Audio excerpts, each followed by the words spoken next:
noma kukunengi lokubangela abantu ukuthi bethiwe emabido. Uyawukhumbula naJesu kwathiwa uyawunikwa ligama lekuthi nguJesu ngobe uyawusinzisa abantu etonweni tabo. Lamanye amagama ahambisana nale msebenzi letawukwendiwa netifiso, kepha lamanye amagama sinawo ngekwemlandvo, njengeligama lengikupha lona noma lesolo ngikubita ngalo khunjuliwe.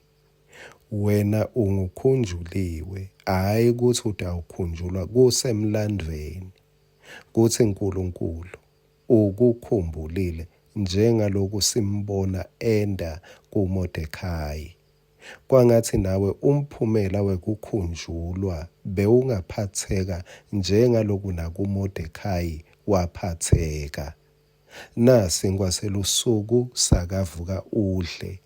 Ngicela sibuyele encwadzini yaJohane Johane wekucala sahluko 3 verse 1 na 2.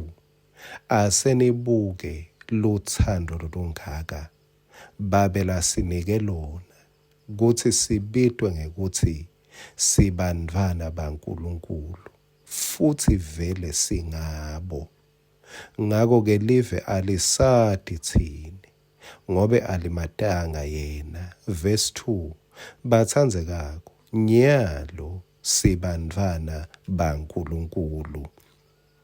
Akunendzaba lokunye lokunengi longete wakwati ngawe, kepha ngicela wati nyalo ungumntfwana waNkulunkulu. Loko kumele kukubeke kulesinye simo, kulelinye lizinga ekuphileni. Nyalo betingete talunga tonke tintfo, kepha nyalo ungumntfwana waNkulunkulu. Nyalo kumbe nemtimba awuphili kahle, kepha awudzingi kuphila kuze utoba ngumntfwana waNkulunkulu. Unguye nyalo, ngisho ungeva uphila kahle emtimbeni.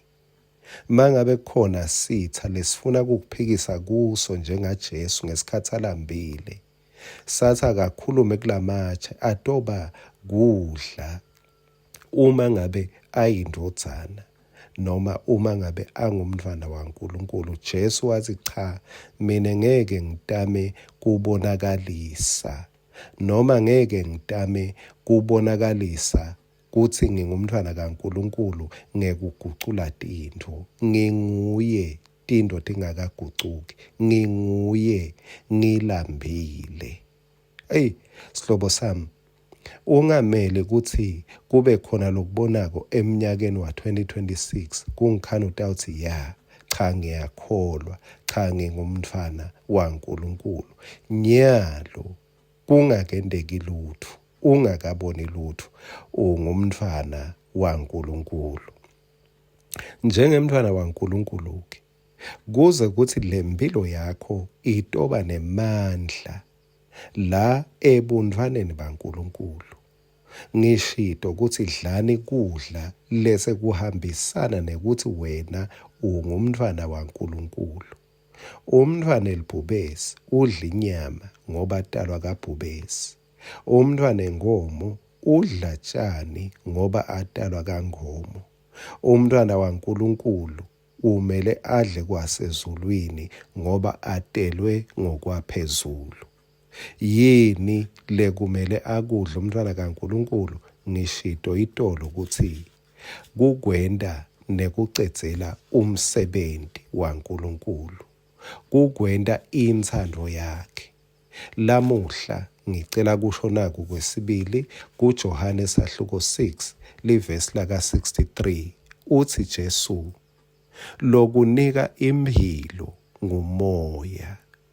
Njengemntfwana waNkulunkulu, kuphila kwakho kuvela kumoya longcwele.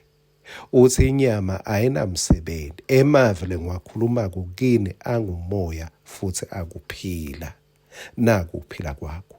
Njalo mawufunza livi laNkulunkulu, mawulikhuluma usuke ulihlafuna, ulidigesta, ngoba naku ukuphila kwakho kusemavini aJesu langumoya kanti futhi akuphila. Amen.